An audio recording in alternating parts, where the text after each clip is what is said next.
क्यों आवश्यकता पड़ी इस पूरे परिवर्तन की? क्योंकि पूरी मानवता खतरे में है। चंद मुट्ठी भर लोगों ने पूरी दुनिया की सारी संपत्ति पर, सारे सुख और सुख के साधनों पर नियंत्रण कर लिया है और जो है सारी दुनिया की खुशियां कुछ लोगों की मुट्ठियों में कैद हो गई हैं। उन्होंने जितने भी सुख और सुख के साधन, सारी दुनिया की खुशियां कुछ लोगों ने मुट्ठियों में कैद कर ली। अब इससे इस पूरी मानवता को बचाना है। देखो, वो लोग अपने किए से बाज नहीं आ रहे हैं। ये जो पूरी साम्राज्यवादी ताकतें, इनकी शुरुआत हुई कुछ लोगों से। नेपोलियन, हिटलर आदि उसके बाद में शिकार हुए। पूरी ये दुनिया की साम्राज्यवादी पूंजीवादी जो सोच है, इसके दो हैं संस्थापक। एक हैं रॉथसाइल्ड और दूसरे हैं रॉकफेलर। और दोनों के ही संयोग से 5-5 बच्चे थे और उससे जो है ये पूरी पूंजीवादी साम्राज्यवादी व्यवस्था खड़ी हुई। क्या नाम बताया? एक का नाम रॉथसाइल्ड, उसको रॉथशिल्ड भी बोलते हैं, कुछ रॉथसाइल्ड बोलते हैं, और दूसरे रॉकफेलर।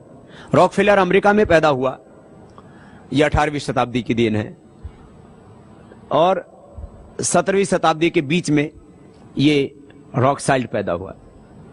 रॉथसाइल्ड, अब रॉथसाइल्ड जो है ये यहूदी परंपरा में विश्वास रखता है। इसने बैंक और बैंकर्स की, बैंकों की व्यवस्था ही, ये जो करेंसी की व्यवस्था, वो उसके जनक मूल रूप से यही है।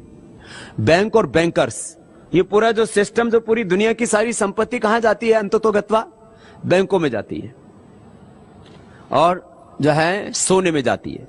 तो सोने और बैंक की व्यवस्था को विश्व स्तर पर स्थापित करने वाला व्यक्ति जो है, उसने पूरी दुनिया की उस समय जो आर्थिक राजधानियां थी, 5 जगह पर उसने अपने बच्चों को भेज दिया।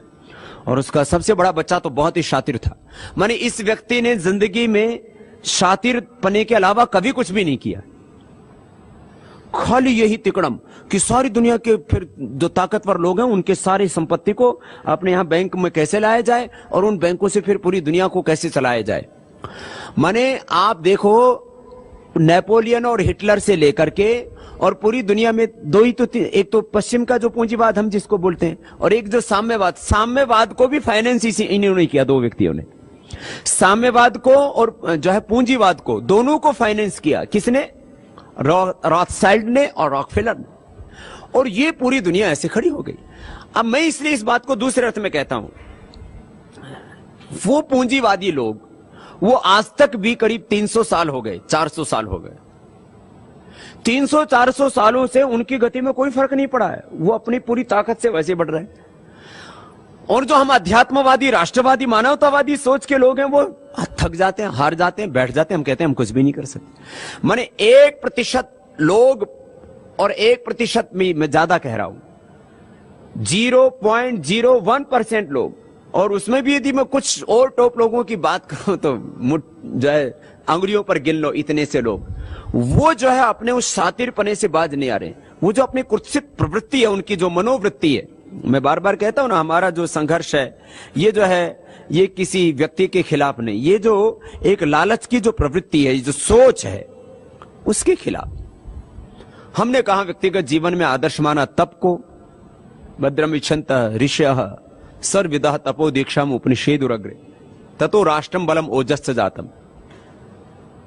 ये जो पूरी संस्कृति, और अब इसमें अब करना क्या है, मैं आपसे बात इसलिए कह रहा हूं कि जैसे रॉथसाइल्ड, जैसे रॉकफेलर के अभी तक भी जो उनके वंशज हैं, वो उस साम्राज्यवाद और उस पूंजीवाद को पूरा समेटे हुए हैं अपने हाथों में, और हम हाथ पर हाथ धरे बैठे हैं। दरअसल ये जो सामान्य लोग हैं, ये जो सामाजिक लोग हैं, आध्यात्मिक लोग हैं, ये कई बड़ी क्रांति क्यों नहीं कर पाते? एक तो इनके पास साधन बहुत कम है, और दूसरी बात, ये जिस सोच, जिस आइडियोलॉजी को, जिन प्रिंसिपल्स को लेकर के चलते हैं, खुद पर ही शंका करने लग जाते हैं। कहते भाई हम कैसे करेंगे, तो बहुत ताकतवर लोग हैं, सब हमको मार देंगे, हमको बर्बाद कर देंगे, तबाह कर देंगे। ये भी सच है। कि जो भी इनके खिलाफ आवाज उठाता है उसको मार देते हैं, नष्ट कर देते हैं।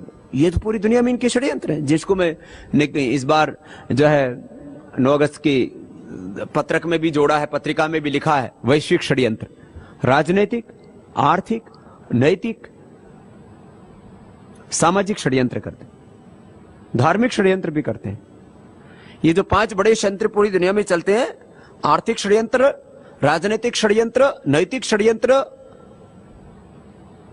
सामाजिक षड्यंत्र और धार्मिक षड्यंत्र, इनके मूल में यही पूंजीवादी लोग होते हैं।